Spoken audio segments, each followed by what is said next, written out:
Nous sommes toujours ici à l'écocentre du Périgord, d'Ordogne, et on est avec Hervé Kempf. Bonjour Monsieur Kempf. Bonjour monsieur. Alors Monsieur Kempf, pour ceux qui ne vous connaissent pas, qui êtes-vous? Venez près de moi un petit peu. Oui. Eh bien, pour les 8 milliards d'êtres humains qui vivent sur Terre, je suis comme eux, je suis un être humain. Alors, vous écrivez des livres? Voilà, une partie de mes activités de temps en temps, c'est d'écrire des livres. Et l'autre partie?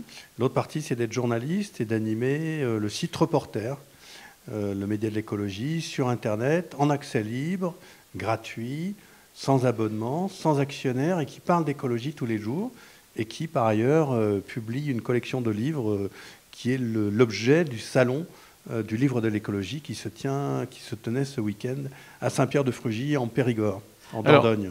Là, entre les mains, j'ai 3 livres. J'ai l'écologie du XXIe siècle, comment les riches détruisent la planète, et le nucléaire n'est pas bon pour le climat. Qu'est-ce qui vous a fait écrire ces ouvrages? Alors, on écrit des livres parce qu'à un moment, il y a quelque chose qui vous dit il faut intervenir, et voilà, il y a quelque chose d'irrépressible qui conduit à écrire des livres. Alors, comme je ne sais pas faire d'autre chose que d'écrire, autrement je danserais, je ferais du théâtre, je ferais de la poterie, je serais paysan. Mais moi, ma façon d'exprimer mon rapport au monde, c'est de passer par l'écriture. Alors, l'écologie, c'est quoi? L'écologie, c'est le rapport des êtres humains entre eux et avec l'ensemble des autres êtres vivants et même du cosmos dans lequel nous sommes baignés.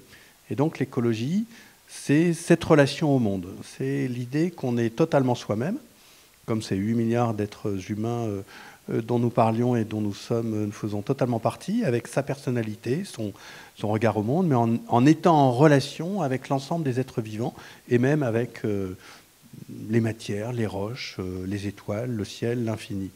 Alors, est-ce qu'on peut conjuguer écologie et progrès? Absolument. Le progrès, ça n'est pas de savoir s'il va y avoir des nouvelles machines qui vont changer ce rapport au monde, mais est-ce que l'âme humaine, la personnalité humaine, la société humaine progresse, c'est-à-dire s'améliore, devient plus vertueuse, devient plus attentive, devient plus créatrice et améliore ce rapport au monde. Alors, quand vous écrivez, vous, le nucléaire n'est pas bon pour le climat, en quoi le nucléaire est néfaste? Eh bien, il n'est pas néfaste en soi, mais ça n'est pas la meilleure solution pour réduire les émissions de gaz à effet de serre. Pour une raison simple, c'est que le nucléaire n'émet pas de gaz à effet de serre, mais si on économise l'énergie, on n'émet pas de gaz à effet de serre, et si on développe les énergies renouvelables, on n'émet pas de gaz à effet de serre. Donc il faut regarder, il faut comparer le nucléaire, les économies d'énergie et les énergies renouvelables et voir quel est le moyen le plus efficace, le moins coûteux, le plus utile, le moins dangereux. Et de ce point de vue-là, le moyen le plus utile, le plus efficace, le moins coûteux et le moins dangereux, c'est évidemment les économies d'énergie. Donc pour lutter contre le changement climatique et contre l'augmentation des gaz à effet de serre, il faut économiser l'énergie, c'est la priorité. Et puis ensuite vient le développement des énergies nouvelles qui présentent tous ces avantages. Le nucléaire, en revanche, lui, est coûteux, très coûteux et dangereux. Reste dangereux, ne sera efficace si on construit de nouveaux réacteurs que dans 15 ans, donc ça sera trop tard par rapport à l'urgence. Donc au total, ça n'est pas bon pour le climat. Mais les énergies renouvelables, comme le nom dit, c'est renouvelable. On parle de l'éolien, on parle du solaire. Le solaire, c'est la journée. L'éolien, c'est quand il y a du vent. Qu'est-ce qu'on peut avoir d'autres choses comme énergie renouvelable? D'abord, économiser l'énergie. Vous voyez, votre première question, elle vient tout de suite sur les énergies renouvelables. C'est-à-dire que dans votre rapport au monde, rapport écologiste, vous pensez d'abord à produire de l'énergie et à consommer l'énergie. Donc il faut se demander de quoi avons-nous besoin comme énergie. Donc la première question, c'est comment est-ce qu'on va pouvoir réduire la consommation d'énergie? Et après, on va se poser la question des renouvelables. Donc j'aimerais plus parler des économies d'énergie, mais je vais quand même répondre à votre question. Eh bien, ça va se compenser. On va mettre du solaire sur les toits, par exemple, qui a des progrès, la technique extraordinaire. On va faire un mix avec les différents moyens d'énergie. Il y a aussi le bois, il peut y avoir le méthane dans certaines conditions. On va arbitrer. Et puis même parfois, on va imaginer que pendant 1 heure, il y aura moins d'énergie. Et il y aura, pourquoi pas d'électricité. On va apprendre aussi à être sobre dans notre rapport à l'énergie. Mais sur le plan technique, les énergies nouvelles permettent tout à fait d'assurer l'électricité dont on a besoin. C'est l'avenir. C'est clairement l'avenir, à condition une fois de plus, qu'on soit dans une vraie logique d'économie d'énergie. C'est-à-dire que si on veut remplacer la consommation d'énergie actuelle pour toutes les voitures, pour tous les appareils électriques, par le renouvelable, ça ne le fait pas. Il faut que nous rentrions dans une logique de réduction de la consommation d'énergie. Alors parlons-en. Qu'est-ce que vous proposez, vous, pour réduire la consommation d'énergie? Alors là, puisque vous voulez parler des livres que vous tenez en main, on va arriver à comment les riches détruisent la planète. Et je crois que la première chose, c'est d'arriver à comprendre qu'on est dans un moment d'inégalité extrêmement grande, où depuis une trentaine d'années, les niveaux d'inégalité ont énormément remonté, et où vous avez maintenant une classe de dirigeants qu'on pourrait appeler l'oligarchie, qui a une puissance financière absolument énorme et qui ne veut pas changer de mode de vie. Et donc la première chose, si on veut réduire la consommation d'énergie, il faut le faire dans un esprit d'égalité, c'est-à-dire que tout le monde fasse les mêmes efforts.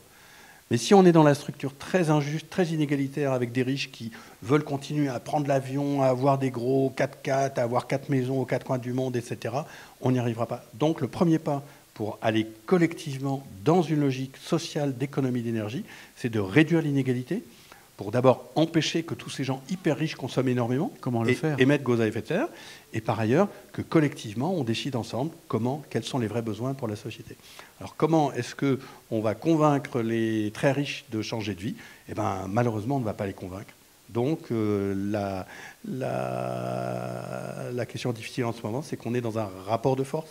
C'est-à-dire que le cœur de la politique, maintenant, il tourne autour de cette inégalité et qu'il y a une vraie opposition entre les super riches et le reste de la société. C'est une bataille perdue?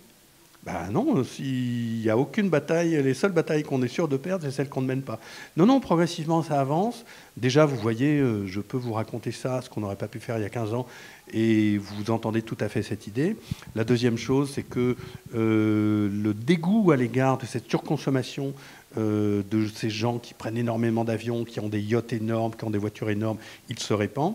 Et de plus en plus, vous avez des idées qui est de dire mais il faut taxer les super riches, il faut taxer les profits indus des supernationales, il faut changer ce système. Donc on ne sait pas très bien comment faire, mais la conscience publique évolue dans ce sens-là, donc je pense que ce n'est pas une bataille perdue. En revanche, la bataille qu'il ne faut pas perdre, c'est la bataille contre le changement, contre le réchauffement climatique, contre la destruction de la biodiversité, contre la dégradation générale de la condition humaine et des injustices et des violences qui l'accompagneraient.